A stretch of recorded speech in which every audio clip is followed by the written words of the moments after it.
ভাই একটু গ্যাপ নিয়ে নামেন, গ্যাপ নিয়ে নামেন। ওকে।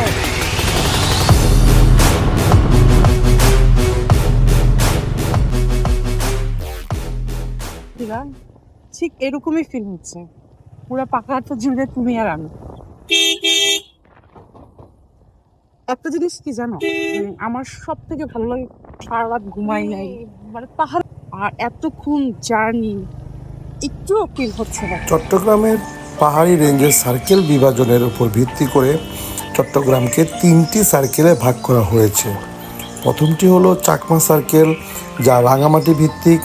দ্বিতীয়টি হলো বোমাং সার্কেল, যা বান্দরবন ভিত্তিক, এবং তৃতীয়টি হলো মং সার্কেল, যা খাগড়াছড়ি ভিত্তিক। এই বিভাজন মূলত যে কারণে করা হয়েছিল তার দুটি মূল কারণ হলো, একটি হলো রাজস্ব আদায়, আরেকটি হলো প্রথাগত আইন। দুর্গম পাহাড়ি এলাকায় সরকারের পক্ষে সরকারি খাজনা আদায় করা কঠিন ছিল, তাই রাজাদের এই দায়িত্ব দেওয়া হয়।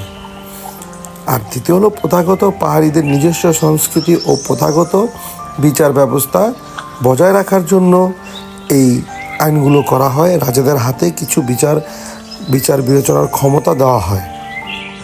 এই সার্কেলকে 3 স্তরে ভাগ করা হয়েছে। একটি হলো সার্কেল, মৌজা, গ্রাম বা পাড়া। সার্কেলের প্রধানকে সার্কেল চিফ বলা হয়, মৌজার প্রধানকে হেডম্যান বলা হয়, এবং পাড়া বা গ্রামের প্রধানকে কারবারি বলা হয়। পাহাড়ি এলাকা বা বান্দরবনের ভ্রমণের জন্য উত্তম সময় হলো শীতকাল বা অক্টোবর থেকে মার্চ। ট্রেকিং বা পাহাড় ভ্রমণের জন্য সবচেয়ে আরামদায়ক সময়। আকাশ পরিষ্কার থাকে এবং আবহাওয়া মনোরম থাকে। তবে ঝর্ণার প্রকৃত রূপ দেখতে হলে বান্দরবন আসতে হবে আপনাদের। চারপাশে সবুজে ঘেরা থাকে, তবে পাহাড়ি পথ পিচ্ছিল ও কিছুটা ঝুঁকিপূর্ণ হয়ে পড়ে বর্ষাকালে। কিভাবে আসবেন? ঢাকা বা ঢাকার যে কোনো জায়গা থেকে বা বাংলাদেশের যে কোনো স্থান থেকে আপনাদের চলে আসতে হবে বান্দরবনগামী বাস। এখানে এসি ও নন এসি দুইটি সার্ভিসই পাওয়া যায়। 850 থেকে 950-এর মধ্যে পেয়ে যাবেন নন এসি বাস, এবং 1500 থেকে 1800 টাকার মধ্যে পেয়ে যাবেন আপনারা এসি সার্ভিসগুলো। তারপর বান্দরবন শহরে ঘোরার জন্য অটোরিক্সা বা মাহিন্দ্রা পাওয়া যায়। তবে নীলগিরি বা দূরবর্তী স্থানগুলোতে যাওয়ার জন্য আপনাদের প্রয়োজন চাঁদের গাড়ি বা পার্সোনাল বাইক। যদি পার্সোনাল বাইক বা পার্সোনাল 4 হুইলার থাকে তাহলে আপনারা অনায়াসেই বান্দরবন ঘুরতে পারবেন। তবে আপনাদের সবসময় এটা চিন্তা রাখতে হবে, আপনি যেই গাড়িটি নিয়ে আসছেন না কেন সেই গাড়িটি যেন হতে হয় ফিটনেস সম্পূর্ণ একটি গাড়ি। কখনোই চেষ্টা করবেন না ত্রুটি সম্পূর্ণ কোনো গাড়ি নিয়ে পাহাড়ি এলাকায় ভ্রমণ করার জন্য, তাহলে ভ্রমণটা আনন্দের চেয়ে কষ্টদায়ক হয়ে যাবে আপনাদের জন্য।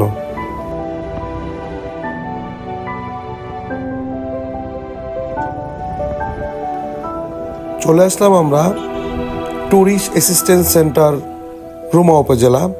এখান থেকে আপনাদের টিমের নিবন্ধন করে চলে যেতে হবে বগালেক কেওড়াডাঙ্গার উদ্দেশ্যে, এবং পরবর্তী স্টপেজ পড়বে রুমা বাজার।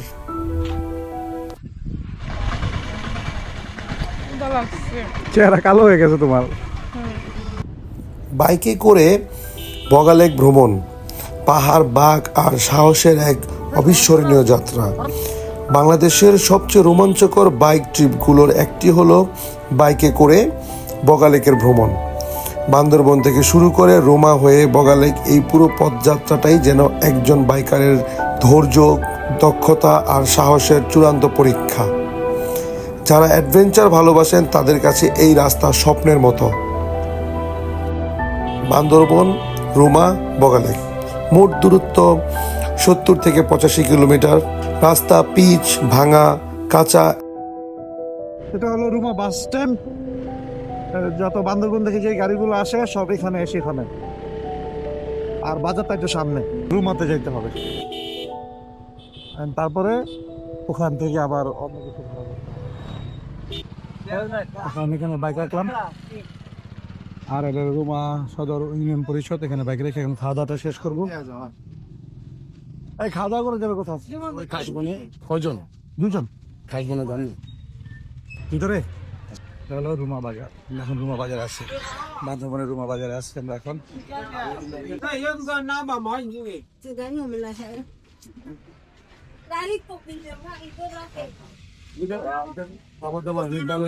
বেসিন টেসিন আছে। খাবার হবে? কয়জন আপনার? দুজন। আতপ চালের ভাত। এটা আছে। এটা কি? সবজি, এটা তোমার করলা মসুর ডাল দিয়ে। মসুর ডাল দিয়ে করলা আর লাউ। না। লেবু দিতে পারো। লেবু শসা লেবু শসা নিতে হবে। লেবু আর কাঁচামরিচ দিয়ে। কাঁচামরিচ দিয়ে কাঁচামরিচ দিয়ে তো মুরগি ভালো লাগছে। এটা হলো ওদের পাহাড়ের পাবদা। পাহাড়ের পাবদা মাছ। হ্যাঁ হ্যাঁ, ওই যে পাহাড়ের যে ঝিরি কথা না, ঝিরি। হ্যাঁ হ্যাঁ, ওই ঝিরি। ওদের এই ভাষা কিছুই বুঝছিলাম না আমরা। যদি আপনারা কেউ অর্থ বুঝে থাকেন তাহলে আমাদেরকে কমেন্টে এসে বলবেন যে দাদাটা কি বলতেছে।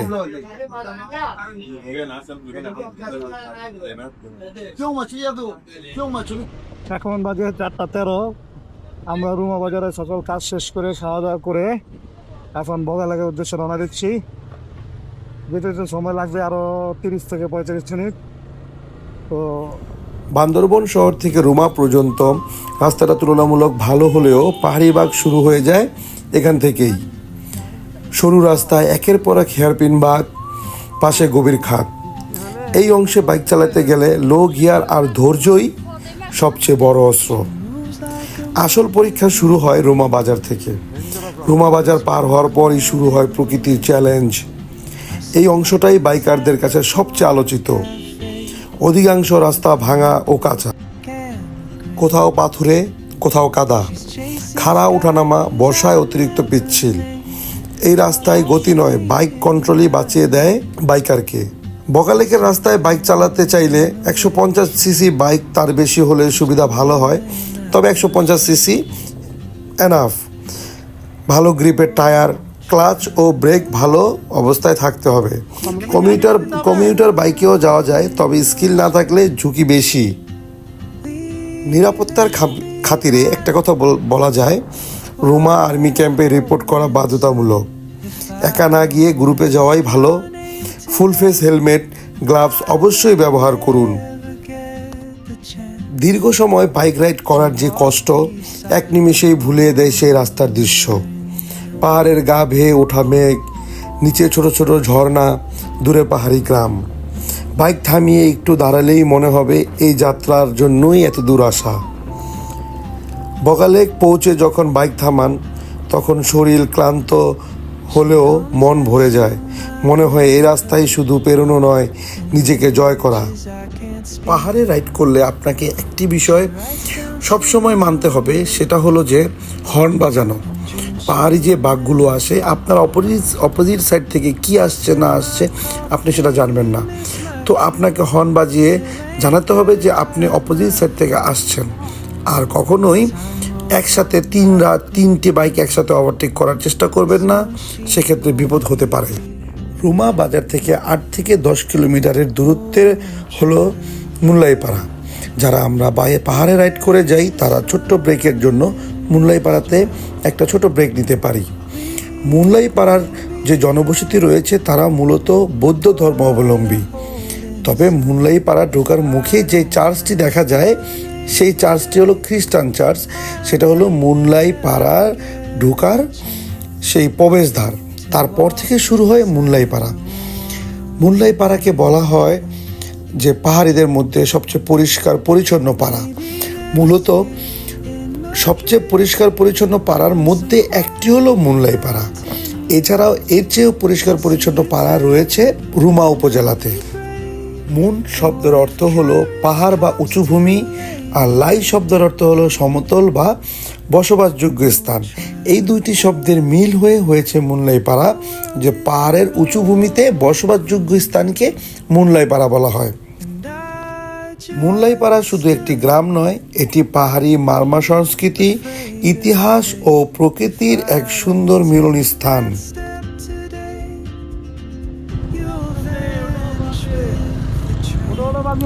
মুনলাই পাড়া থেকে আমরা আবার রওনা করলাম বগালেকের উদ্দেশ্যে।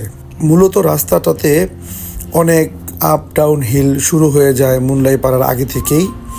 তবে মেন ঢালুগুলো এবং কি হেয়ারপিনগুলো মুনলাই পাড়ার পরে যে 10 কিলোমিটার রাস্তা থাকে আমাদের বগালেক পৌঁছানোর, সেই জায়গাটাতে যারা বান্দরবন থেকে বগালেক আসতে চাচ্ছেন তাদের জন্য চাঁদের গাড়ি বা জিপ আপনারা রিজার্ভ নিতে পারেন, কারণ রুমার পরে আর কোনো পাবলিক ট্রান্সপোর্ট বগালেকের উদ্দেশ্যে যায় না। তো সেক্ষেত্রে গ্রুপ করে চাঁদের গাড়ি ভাড়া করে নিতে পারেন বা জিপ ভাড়া করে নিতে পারেন বগালেক যাওয়ার উদ্দেশ্যে।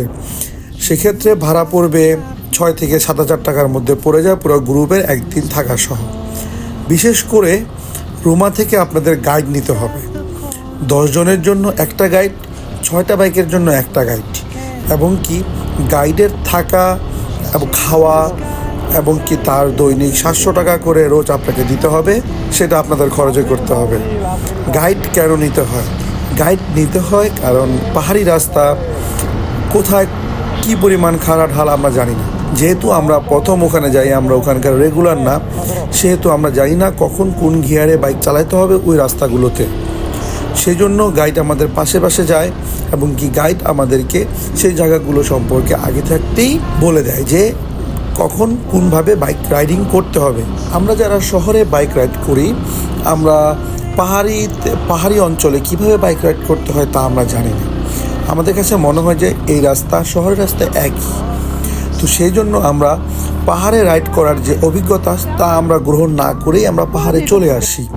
তো আমি বলবো যারা আমরা পাহাড়ে কখনো রাইড করিনি তাদের উদ্দেশ্যে, তো পাহাড়ে রাইড করতে হলে আপনাকে সর্বদা ইঞ্জিন ব্রেক সম্পর্কে জানতে হবে। গাড়ির 2টা ব্রেকই কম্বিনেশন করে ধরতে হবে। আমি ঢাল দিয়ে নামছি, আমি সবগুলো ব্রেক একসাথে চেপে ধরে রাখবো, এটা ভুল। সেক্ষেত্রে ব্রেক প্যাড গরম হয়ে যাবে এবং কি তা গরম হয়ে এক সময় তা ব্রেক লস করাতে তখন আর ব্রেক হবে না এবং কি পরবর্তীতে তা একটা দুর্ঘটনার সম্মুখীন হয়ে যাবে। আমি যদি বলতে চাই যে গাইডের যে বিষয়টা, হ্যাঁ 17 কিলোমিটার রাস্তার জন্য কেন গাইড? রাস্তা তো আমি চিনি, আমি কেন গাইড নিব এখানে? অযথা কেন একটা গাইডের প্রতি আমার 3,000 টাকা খরচ করব? মূলত বিষয়টা এখানে না, মূলত বিষয়টা হলো সেফটির জন্য। আমরা যারা বছরে একবার বা 2 বছরে 3 বছরে একবার পাহাড়ে যাই রাইড করতে বা এই সকল জায়গাগুলোতে যাই, তখন আমরা আশেপাশের অবস্থা সম্পর্কে জানি না। ছোটোখাটো সমস্যা হতে পারে, বাইকের একটা ছোট প্রবলেম হয়ে যেতে পারে, সেই সমস্যাটা আপনার কোনো রাইড পার্টনার সলভ করতে পারবে না, আপনার পিলিয়ন পাশে থাকলে সে সলভ করতে পারবে না, কিন্তু একজন গাইড আপনাকে সেটা সলভ করে দিতে পারবে, কারণ ওর সব জানা, ও সবাইকে চেনে এবং কি পথে যত লোকাল বাইকার আছে সবগুলোকে গাইড চেনে। তো আপনাকে যে কোনো সমস্যায় সে সমাধান করে দিতে পারবে। আমি তাদের উদ্দেশ্যে বলবো যারা বলে যে কেন গাইড নিব, হতে পারে আপনি এক্সপার্ট, আপনার জন্য গাইড দরকার নেই, কিন্তু যারা নতুন যাচ্ছে পাহাড়ে তাদের জন্য আমি বলবো গাইড মাস্ট বি দরকার আছে। কারণ হলো একটা গাইড আপনাকে বলে দিবে যে আপনার এখন কত গিয়ারে বাইক চালাতে হবে, বাইকটা কিভাবে ঢাল থেকে নামাতে হবে বা বাইকটাকে কিভাবে কন্ট্রোল করতে হবে। যেমন এইমাত্র আমাদেরকে গাইড ব্রিফিং করলো যে আপনারা সবাই 2 গিয়ারে নামবেন, গ্যাপ রেখে রেখে নামবেন।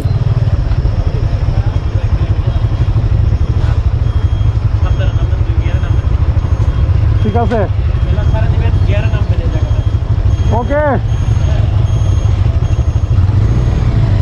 ভাই, একটু গ্যাপ নিয়ে নামেন। ওকে, আমি জানি পাহাড়ে কিভাবে চালাতে হয়, কিন্তু আমার সাথে যারা টিম মেম্বার ছিল তারা জানে না। আমি ছোটোখাটো সমস্যাও ফেস করেছি, যেটা গাইড আমাদেরকে তা সমাধান করে দিয়েছে। তো আমি তাদের সাথে একমত হতে পারছি না। আমি দুঃখিত যে গাইড প্রয়োজন নাই। অল্প কিছু টাকা যাচ্ছে, আপনার তো একা যাচ্ছে না, পুরো টিমের যাচ্ছে।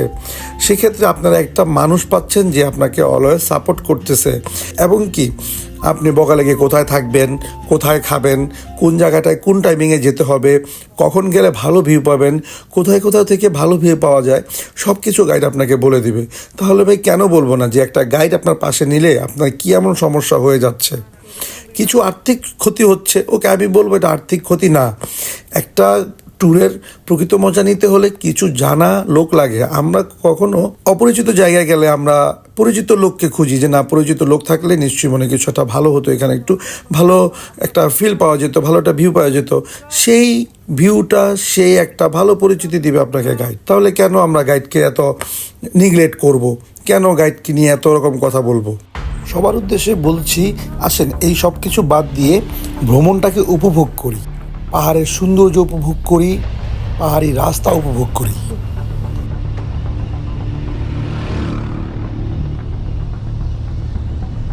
আমি তো পিছন দিকে যাবো।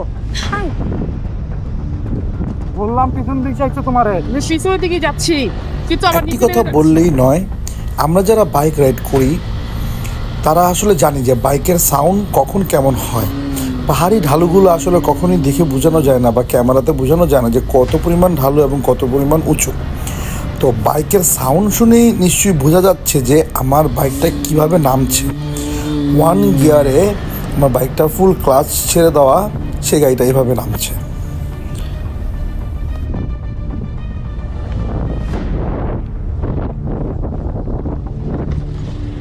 শুনো, বলতে হবে তোমাকে কিছু। না না, আলহামদুলিল্লাহ নামছি না। আর হচ্ছে মানে অটোমেটিক নিচে নামতেছে, আমি ধরে রাখতে পারতেছি না। কারণ হচ্ছে আমার আমার পিছনে বাধা। আমি যে পিছনে কি করবো, পিছনে আবার আল্লাহ।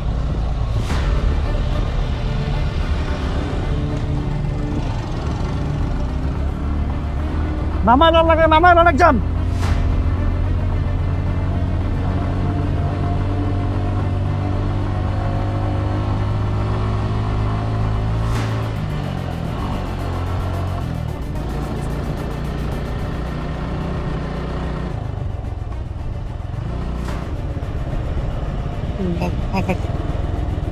না এখন এত বড় খারাপ না,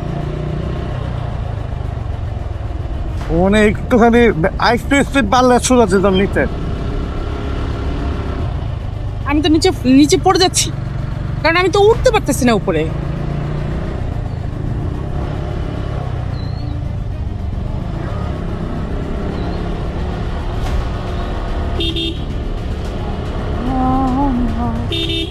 আল্লাহ আল্লাহ আল্লাহ তো চালাতে নামাচ্ছেন। পাহাড়ে বাইক চালানোর সময় নিজেকে সর্বদা স্থির রাখতে হবে এবং ঠান্ডা মাথায় সব কিছু বিচার বিবেচনা করতে হবে। কখনোই অন্যমনস্ক হওয়া বা প্যানিক হওয়া যাবে না। মাথা ঠান্ডা রেখে যে কোনো সমস্যার সমাধান করার চেষ্টা করুন, ইনশাআল্লাহ সহি সালামতে গন্তব্যে পৌঁছানো যাবে। না, অন আছে। হ্যাঁ, হইছে।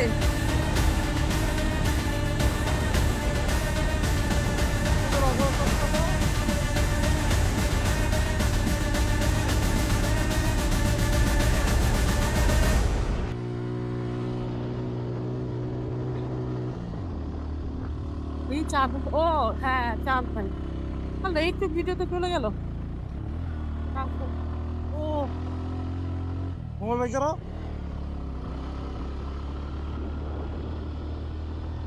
মোবাইল বাইকটা টাইম তো দিবে নাকি? আল্লাহ, মাশাআল্লাহ, এখানে যদি নামিয়ে তাহলে কেমন হবে?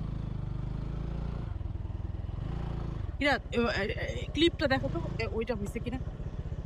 আমি তো অন করছি, কিন্তু দেখো না 5% চাপ। আমি নামবো, নামো নামো নামো নামো, নামলে আমি তো এভাবে নামতে পারবো। উঠে নামো। রাং, আচ্ছা এখানেই। ইয়াল্লা, কেমনে কি হইলো? মাশাআল্লাহ, হীরা হীরা। একটু ঠান্ডা হবে, ঠিক হয়ে যাবে। একটু দেখো না। হ্যাঁ আচ্ছা, নিতেছি যে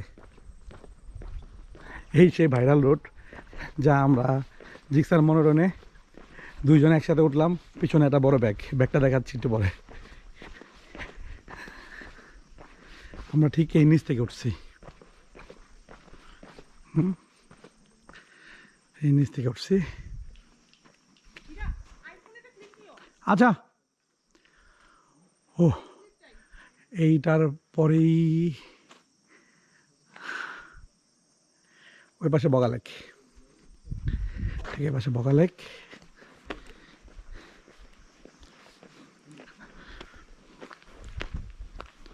Wow.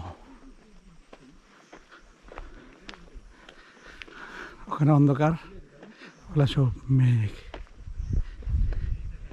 এই জায়গাতে না সবাই পড়ে যায় এসা এসা নাকি? এটা ছাড়া আর কোনটা? ওখানে আরেকটা আছে না? আছে। এখন বাইকটা আছে, কেন কল দিব না? এই অবস্থা ব্যাগ, এই অবস্থা। এই যে দুপুর, এই যে আমি এখন দৌড়লাম।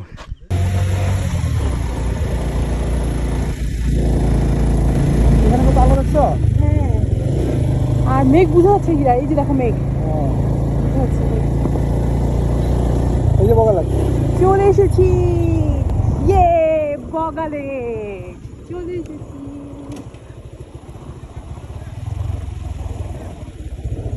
ইয়ে